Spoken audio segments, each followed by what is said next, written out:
In this video, you'll quickly learn how to set up and connect your Google Drive account to Clickup. To begin, open the App Center and select the Google Drive option. Once you're here, you'll see two options, Personal and Workplace. Next, select Personal. Next, click the Connect option. Then, select your Google account. When the next screen click Continue, you'll see this screen. Here, click Select All. Then click Continue again to proceed. Then click Done to confirm you're ready to proceed with the setup. As you can see, my Google Drive is now connected successfully. Now we'll switch to the Workspace tab.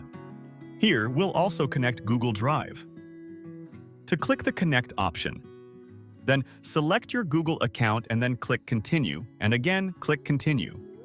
After clicking the Continue button, this screen will appear. Here, click the Done button. After clicking Done, as you can see, Google Drive has been connected to my workspace. Now, Google Drive is connected in both Personal and Workspace.